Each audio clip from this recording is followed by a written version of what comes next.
Hello and welcome to my channel Abhishek and Vivek classes. देखिए आज हम लोग पढ़ते हैं दर्पण क्या होता है, दर्पण के प्रकार कितने होते हैं और कैसे कैसे दर्पण में प्रतिबिंब बनता है, क्या होता है दर्पण का फोकस, वक्रता, त्रिज्या, मुख्य अक्ष क्या होता है, इसमें कैसे कैसे परावर्तन होता है, क्या होता है अभिसारी दर्पण, कौन होता है अपसारी दर्पण। इन सब चीज़ों को इस वीडियो में बहुत अच्छे से हम कवर करने वाले हैं। तो आइए देखते हैं इसको अच्छे से। देखिए सबसे पहले बात कर लेते हैं गोलीय दर्पण आखिर क्या होते हैं। कांच के खोखले गोले के कटे हुए भाग। देखिए ये मान लेते हैं हमारा कोई कांच का गोला है ऐसे, ये अब हम क्या करें, इसको ऐसे यहाँ से हमने काट दिया, यहाँ से ऐसे ऐसे इसको यहाँ से कट करके अलग कर दिया। अब इतना पार्ट देखिए, इतना पार्ट हमने क्या कर दिया, ऐसे अलग कर दिया इसका। ये अब इतना हमारा बचा है कि नहीं बचा, ये वाला। अब इसके पीछे हम क्या कर देंगे, ऐसे ऐसे करके कलाई कर देंगे। अगर इसके पीछे हमने कलाई कर दी तो ये हमारा कौन सा दर्पण बन जाएगा, ये हमारा बन जाएगा क्या, अवतल दर्पण। अवतल दर्पण क्या होता है, ऐसा दर्पण जिसके उभरे हुए भाग पर कलाई हो। अगर ये काम हम ना कर करेंगे क्या, जैसे ये हमारा कांच का एक खोखला गोला था, हमने इसको इधर से कट कर लिया ये वाला। अब हम करेंगे क्या, ये वाला इतना पार्ट निकाल देते हैं, ये वाला बना दिया हमने।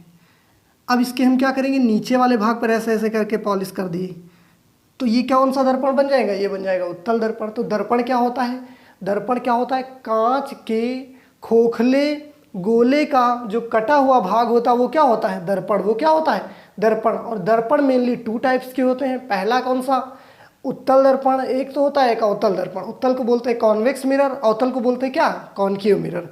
अब देखते हैं कि अवतल दर्पण क्या होता है और उत्तल दर्पण क्या होता है। देखिए अवतल दर्पण क्या होता है, एक हम यहाँ पर मान लेते हैं कोई खोखला गोला है ऐसे, अगर इसको यहाँ से हम काट कर ऐसे अलग कर दिए, ऐसे देखिए हम अलग ही बना देते हैं ये वाला ऐसे, और इसके बाहरी भाग पर हमने क्या कर दी, कलाई कर दिया, पॉलिश कर दिया।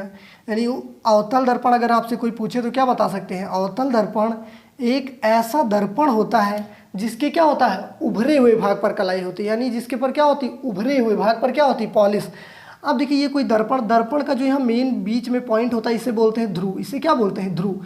इसे इंग्लिश में बोलते हैं पोल, इसीलिए पी से लिखते हैं। कहाँ से लिखते हैं, पी। तो ये हो जाता है हमारा दर्पण का ध्रुव। इंग्लिश में बोलते हैं पोल, इसीलिए लिखते हैं कहाँ से, पी से। अब देखिए अब ये हमने काट कर यहाँ से अलग कर लिया, डॉट डॉट देखिए बना देते हैं ये।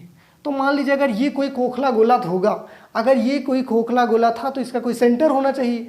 तो इसका जो सेंटर है मान लेते हैं यहाँ पर था, यहाँ पर ऐसे, तो इसका जो सेंटर है वो जो केंद्र होगा ना, उसे हम लोग इसमें बोलते हैं वक्रता केंद्र। उसे क्या बोलते हैं, वक्रता केंद्र।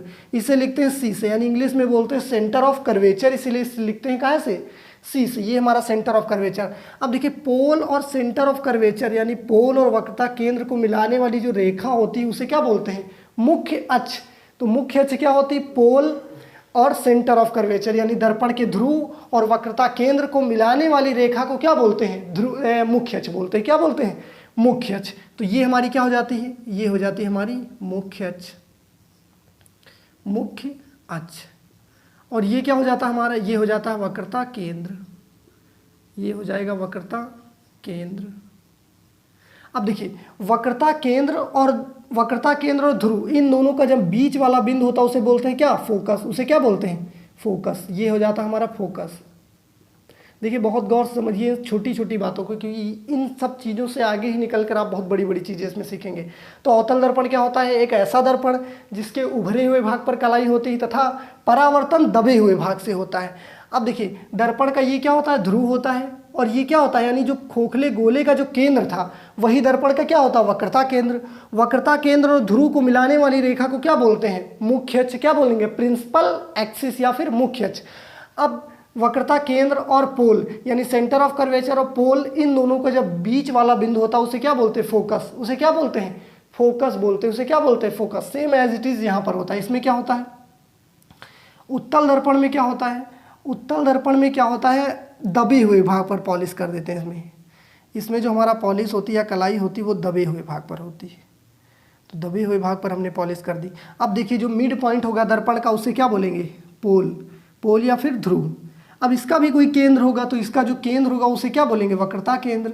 तो सी मान लिया है। और वक्रता केंद्र और ध्रुव को मिलाने वाली रेखा को क्या बोलेंगे, बताइए। अब आप लोग बताइए क्या होगा, हाँ मुख्य अक्ष। उसे क्या बोलेंगे, मुख्य अक्ष। तो ये हो गई हमारी क्या, मुख्य अक्ष। यानी दर्पण के ध्रुव और वक्रता केंद्र को मिलाने वाली रेखा को क्या बोलते हैं, मुख्य अक्ष या फिर प्रिंसिपल एक्सिस। तो ये हमारी क्या हो गई, मुख्य अक्ष हो गई, प्रिंसिपल एक्सिस। अब बताइए मुख्य अक्ष और दर्पण के ध्रुव, मुख्य अक्ष और ध्रुव के बीच वाले बिंदु को क्या बोलते हैं हम लोग, फोकस। क्या बोलते हैं, फोकस। इधर देखिए लिख दिया है, दर्पण के ध्रुव वक्रता केंद्र के मिड पॉइंट को क्या बोलते हैं, फोकस। अब देखिए जो अवतल दर्पण होता है ना, ये दर्पण हमारा कैसा होता है, ये होता है हमारा अभिसारी। ये दर्पण कैसा है, अभिसारी दर्पण है, अभिसारी। और उत्तल दर्पण क्या होता है, ये होता है अपसारी दर्पण, अपसारी, अपसारी। अब देखिए आपके मन में से बात आ रही होगी कि अभिसारी अपसारी क्या होता है। देखिए अपसार जैसे नाम से पता चला, अपसार माने प्रकाश की किरणों को फैला देना चारों दिशाओं में, तो उसे क्या बोलते हैं, अपसार करना। इंग्लिश में बोलते हैं क्या, डाइवर्जिंग। इंग्लिश में क्या बोलते हैं, डाइवर्ज कर देना, फैला देना, डाइवर्जिंग। यानी डाइवर्जिंग मिरर कौन सा होता है, उत्तल दर्पण है ना, कॉन्वेक्स मिरर।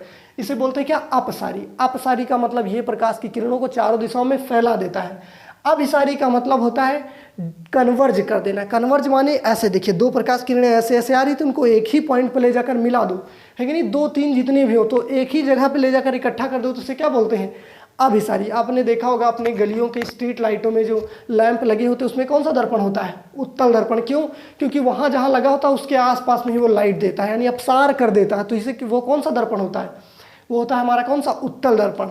अवतल दर्पण का एक यूज होता है, डॉक्टर जब आप देखिए नाक कान गला का ऐसे टार्च लगा के अंदर डालते हैं ना, वो छोटी सी टॉर्च वगैरह, तो उन सब में कौन सा दर्पण लगा होता है, अवतल दर्पण लगा होता है।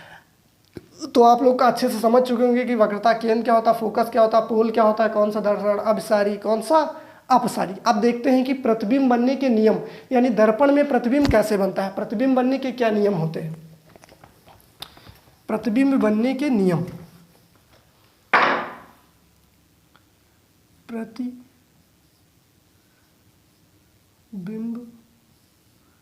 बनने के नियम, यानी दर्पण में प्रतिबिंब बनने के क्या नियम है। देखिए प्रतिबिंब बनने के क्या नियम है, ये मान लेते हैं हमारा कोई दर्पण है। अभी ये कोई दर्पण नहीं, दूसरी ओर हमने क्या कर दी, इधर पॉलिश कर दिया। अब ये बताइए कैसा दर्पण हो गया, ये हमारा हो गया अवतल दर्पण। ये क्या हो गई, ये कौन सी लाइन, मुख्य अक्ष। ये क्या हो गया, दर्पण का ध्रुव। ये क्या हो गया, वक्रता केंद्र। ये क्या हो गया, फोकस। अब देखिए पहला नियम क्या है प्रतिबिंब बनने का, मुख्य अक्ष के समांतर चलने वाली कोई भी प्रकाश की किरण दर्पण द्वारा परावर्तन के बाद कहाँ से गुजरेगी, फोकस से। कहाँ से जाएगी, फोकस से। बताइए पहला नियम क्या हो जाएगा, मुख्य अक्ष के समांतर चलने वाली कोई भी प्रकाश की किरण दर्पण द्वारा परावर्तन के पश्चात कहाँ से गुजरेगी, फोकस से। अब आपसे कोई पूछ ले कि फोकस क्या है, व्हाट इज फोकस, तो आप बताएंगे कि मुख्य अक्ष के समांतर चलने वाली कोई प्रकाश की किरण दर्पण के जिस बिंदु से जाती है या फिर जाती हुई प्रतीत होती है, तो उस बिंदु को क्या बोलते हैं, फोकस। उस बिंदु को क्या बोलते हैं, फोकस। तो ये पहला नियम हो गया। दूसरा नियम क्या हो जाता है, दूसरा नियम इधर इधर देख लेते हैं, इसको मिटाकर। दूसरा नियम, ये हमने कोई दर्पण बना लिया, ये अवतल दर्पण हो गया हमारा। ये लाइन मुख्य अक्ष हो गई, ये दर्पण का क्या हो गया, ध्रुव हो गया, वक्रता केंद्र हो गया, और ये क्या हो गया, फोकस। अब देखिए दूसरा नियम होता है कोई भी प्रकाश की किरण यदि वक्रता केंद्र से जाती है तो जिस रास्ते जाती है उसी रास्ते वापस लौट आती है। माने हम इधर से गए सीधे और वही रास्ते ऐसे ऐसे करके लौट आए, यानी जिस रास्ते जाती है वही रास्ते वापस लौट आती। तो ये दूसरा नियम। अब देखिए इसमें और भी क्या हो सकता है, यदि कोई प्रकाश की किरण फोकस से जा रही है तो परावर्तन के पश्चात मुख्य अक्ष के क्या हो जाएगी, समांतर। तो कितने नियम प्रतिबिंब बनने के, दो। पहला बताइए, कोई भी प्रकाश की किरण मुख्य अक्ष के समांतर जा रही, कहाँ से जाएगी परावर्तन के बाद, फोकस से। दूसरा यानी अगर वक्रता केंद्र से वो जा रही तो जिस रास्ते जा रही वही रास्ते वापस लौट आएगी। अब देखिए इस चीज़ को अच्छे से आप तैयार कर लीजिए, फिर अगली वीडियो में बताते हैं और चीज़ें कैसे होती है। अगर आपको ये वीडियो पसंद आए तो प्लीज़ लाइक ज़रूर करिए। Thank you everyone.